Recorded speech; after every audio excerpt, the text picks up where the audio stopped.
Thank you very much for having me here today. The title of my presentation is Health and Hardcore Lady Types, the Impact of Graphic Narrative on Gender Dysphoria. I am, as listed, J. Andrew Demand from St. Jerome's University, which is an affiliate college of the University of Waterloo in Waterloo, Ontario, Canada. So I thought I would start today with a little bit of an introduction. I'm here to speak to you about gender dysphoria, a condition that has only recently been defined by the medical community, but one that has very likely been killing children for thousands upon thousands of years. Like a great many disorders of physical and medical consequence, gender dysphoria has a complex entanglement with media representation, one that offers the potential for sociocultural vectors of intervention and even treatment. Children's literature, in general, has been advancing a cultural project seeking to repair centuries of symbolic annihilation of non-binary characters, to varying degrees of impact. One avenue that has been particularly successful, both critically and financially, is that of graphic novels for kids featuring non-binary characters. The impact of these portrayals transcends our culture with a direct reach to human health and well-being. So with that in mind, let's look at a little bit of history regarding the concept of gender dysphoria, where it evolves from, and sort of when it's identified along the timescale of modern psychiatry. So 1949-ish, transsexualism is distinguished from same-sex attraction in the works of Magnus Hirschfeld. Now, for the longest time, the idea was that transsexual identity or transsexual identity disorder was specifically linked to homosexuality. That was not disentangled until roughly post-World War II. Which is problematic. Now, as I've noted here, there is a persistent historical entanglement even today, though. When we talk about sexuality and gender, we like to distinguish them between the two, but of course that doesn't work that way, and they intersect in meaningful ways. Most obviously, being attracted to a man is still very much considered deviant gender behavior for a man. So sexuality is part of the way that we define gender in the broader conception. In a lot of sort of cultural avenues. Now, there's also the possibility of non-intersectional perspectives that we should be very, very conscious of, noting that this entanglement is by no means uniform, that there are a great many people for whom transsexualism or any sort of genderqueer behavior or non-binary behavior have nothing to do with sexuality whatsoever. So we're talking about issues where there's a broad cultural push towards simplification and generalization. We need to be conscious of that and resist that as best as we can. And I think, again, this 1949 time moment, let's call it, was very important for establishing this.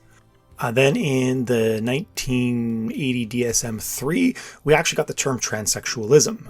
Again, sort of creating an institutional diagnosis of the condition as it was perceived to exist at the time, not super accurately. In 1994, the DSM-4 switched that to gender identity disorder in adults and adolescents. And then in 2013, the DSM-5 actually uses the term gender dysphoria. It makes explicit along those lines that gender nonconformity is not a disorder in itself. That gender nonconformity is kind of just a thing. It's not something that needs to be diagnosed. And they note that the presence of gender variance is not the pathology, but dysphoria is from the distress caused by the body and mind not aligning and or societal marginalization of gender variant people. So it's the stress or anxiety created by having some sort of gender variance that leads to this idea of gender dysphoria. And just to be a little more particular here, the actual diagnosis, a marked incongruence between one's experience/expressed gender and assigned gender of at least 6 months duration as manifested by at least 2 or more of the following. And then you get a long list of perspectives, mostly centered on the concept of desire. Now, the condition is associated with clinically significant distress or impairment in social, occupational, or other important areas of functioning. That's how it manifests. Now, bringing this to the media side of things, here's Judith Butler. We act as if that being of a man or that being of a woman is actually an internal reality or something that is simply true about us, a fact about us. But actually it's a phenomenon that is being produced all the time and reproduced all the time. So to say gender is performative is to say that nobody really is a gender from the start. And we have a lot of sort of unfortunate representations of genderqueer characters in the media. which contributes to how it's being produced and reproduced in terms of our concept of gender.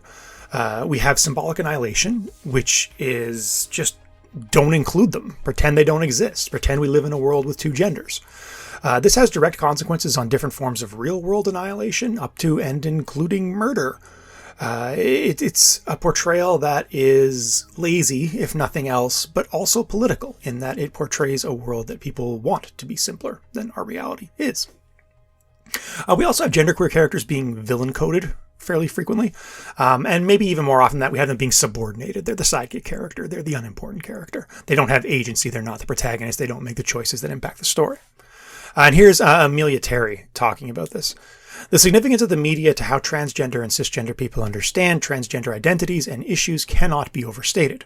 Scholars argue that mainstream publications tend to portray transgender people as though they are dangerous deviants. This is a form of exploitative, sensationalistic coverage that focuses not on the everyday, humanizing experiences of transgender people, but on the profits that are earned from vexing audiences. And we see a lot of this where transgender and cisgender characters are presented as villainous, and that the threat they represent is greatly enhanced by them being transgendered. So it's being mobilized in the narrative. So, consequences. This isn't a small thing, as I intimated at the start of my presentation. A 2021 study published in the Journal for Pediatrics found that youth with gender dysphoria at large pediatric health systems have greater odds of psychiatric and several neurodevelopmental diagnoses compared with youth without gender dysphoria. So we're getting a lot of things here. I've listed some of the more specific details here, but mood disorder, anxiety, and even autism spectrum disorder. These findings are well in line with previous studies, safeguarding the emergent conclusion that gender dysphoria is a very real health concern for youth. When factoring in the correlation between these conditions and an increased likelihood of suicide, the consequences can be genuinely fatal. We could be talking, we don't want to conceive of it as a disease, because I think that's not going to go well for us. But if we were to think of it as a disease, it's a potentially fatal disease. And just to give you some context on that, in 2020, suicide was the second leading cause of death for ages 10 to 14, and the third leading cause of death for ages 15 to 19, according to the CDC. So bleak, very bleak. And here's Catherine Bond Stockton to give us a way out of this. In her landmark work, The Queer Child, Stockton explores the concept of growing sideways, in which children who exist outside of socially accepted norms, such as the sex and gender binaries, experience an altogether different childhood that extends into an altogether different life with very real health consequences.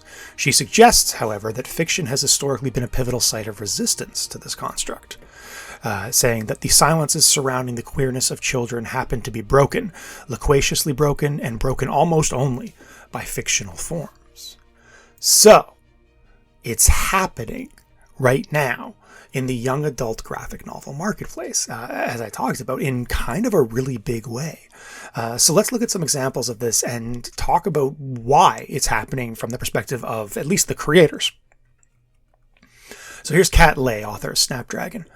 I think many writers who come from marginalized spaces like to write the stories they wish they had when they were kids. I certainly do. Even now, so many people equate queer stories with sex because they don't understand queer adults were once queer kids. Queer folk are also a unique group in that they don't get taught their history and culture as they grow, because we're usually not born into queer families. Many of us find our queer community as adults. Acknowledging that queer youth have unique experiences, much less that they exist, is essential to healthier and happier future generations. Here's Molly Knox Ostertag, via the writing of Mayrude. She also knows that many queer girls struggle with feelings like their attraction will make them seem like predators to their peers. Quote, I wanted to explore how that very fear can make you close off to them because you're not sharing yourself with them. That part was definitely the most digging into my feelings when I was 14, 15, 16, end quote, she says. N.D. Stevenson. Nimona is about identity, and if who you are is defined by what you look like, it's not a book about body image at all, but I would be lying if I said that wasn't in there, even at the conception of it. Because who hasn't wanted to be someone else? Shapeshifters always hit home with me for that reason.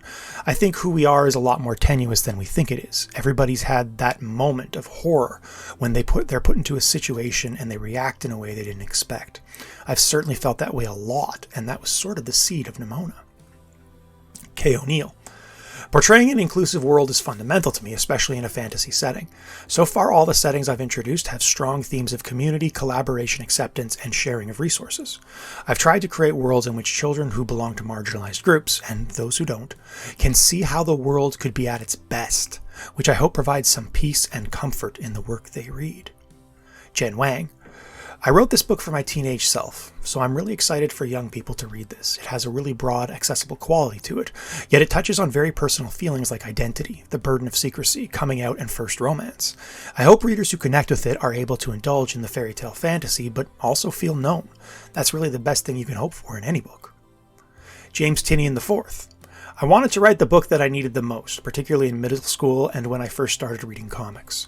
There were superhero stories I loved reading, but there weren't a lot of characters like me. I was an awkward young kid who was starting to understand that I wasn't straight. I didn't see myself out there, and the few bits of gay representation that I saw were in a stereotypical mold. In building the story, I wanted to go beyond just creating a cast of misfits. I always wanted the book to be about misfits. Misfits are great, but I wanted to have different forms of queer masculinity. There are no traditionally macho characters in the book. I really wanted to show how diverse male queerness can be. And when you have a book that embodies lots of different forms of characters, it opens it up for you to play those characters off against each other. And for historical context, Claremont's X-Men, when asked if there were any comics that did resonate with him in the past, Tinian offers the Uncanny X-Men comics of Chris Claremont as an example, but one that was non-literal. Due to cultural and institutional censorship, specifically the Comics Code Authority, Claremont's X-Men could only speak to queerness through what Tinian identifies as subtext. One of the best examples would be the X-Men comics. They were feared and hated by the outside world. There were parallels I could latch into as an outsider, but it was all coded. I definitely felt growing up there wasn't material that spoke to me. Frankly, that's what I'm trying to create here, and that's the goal that Ryan and I had in developing the book. So thus, Tinian sees his work as a sort of next step literalization of historic comics subtext. And just for reference here, one of the things that brought me to this project was my work on the Claremont Run project, in which I've interacted with a ton of people who felt seen as a result of Claremont's X-Men comics back in the 1980s and 1970s, which, again, as Tinian points out, was explicitly subtextual, not canonical. So again, we're seeing a kind of surfacing here. Now, motivations and factors. In each of these instances, we can see a clear thread of retroactive interventionism, creators identifying a source of pain in their experience of gender and subsequently trying to alleviate some aspect of that pain in others through cultural intervention by creating these new stories. Now, a lot of these stories are fantasy. They fit in the fantasy genre, which might be because of their capacity to represent post-gendered worlds. That's something Kay O'Neill spoke to in the quote that I had listed there. Simply put, they can portray a world where gender identity isn't as uniform and binary as it is in our world. And we can look at it and think, well, that's kind of cool. Editorial direction is also important, however. We've seen major editorial leaps through Scholastic, which has published a lot of these books, and Boombox, to name just a few. There's a lot of editors who have been pushing for this kind of content. We also have participation in broader media renewal. We can see things like She-Ra, Kipo, Luca, stories aimed for children with good genderqueer representation. These ventures, of course, cannot supply without a cultural demand. Obviously, this is the product of things that our society wants, things that our society is interested in and willing to pay money for. So again, we're seeing a change at all levels. Now, just as a quick case study, let's look at Lumberjanes. It's produced by Boom Studios. It ran from 2014 to 2020, 75 issues and a few other stuff. The story centers on 5 members of Roanoke Cabin at Miss Quinzella Thisquin Pennaquickle Thistlecrumpet's camp for hardcore lady types. Each camper has a distinctly different relationship to the concept of gender. Co-created by Shannon Waters, Gus Allen, N.D. Stevenson, and Grace Ellis, and written and drawn by a cabal of creators. This was actually a pivotal launch site for the current generation of comics talent. 20th Century Fox had an adaptation going, but it was canceled during the Disney merger, which is something that also happened to Nimona. A lot of people, conspiracy theories, maybe accurately, since Disney has been very hostile towards queerness in general. However, HBO Max has since announced a Lumberjanes animated series. Now, in issue 17 of Lumberjanes, just to give you one example of a story, because Lumberjanes deals with gender queerness in a lot of different ways, we have a story of a basically Boy Scout from across the pond who wants to join the Lumberjanes because he just doesn't feel like he belongs in the Boys Scout troop. The Lumberjane Joe reveals that Joe has in fact transitioned, and they have discussions about it, and eventually Barney is allowed to join the Lumberjanes, adopting the pronoun they. This is a really pivotal story that had a lot of influence on people reading it. Just to give you a couple quick examples. Author Shannon Waters says, quote, "We write Lumberjanes like it's somewhere we wish existed, all while hoping that maybe the mere fact of its existence in fiction might make it easier and better for some humans who live in the real world. We wanted this moment of Joe's to be portrayed honestly and truthfully and positively, and to perhaps make the journey in this scary real world of ours slightly easier for a young person going through it there right now. Joe is someone with a loving family, a rock-solid best friend, and a group of close pals who are there for her no matter what. She is a Lumberjane, and I hope that seeing oneself in her makes it slightly easier for someone out there to be okay with themselves and the scarier part of being a queer kid."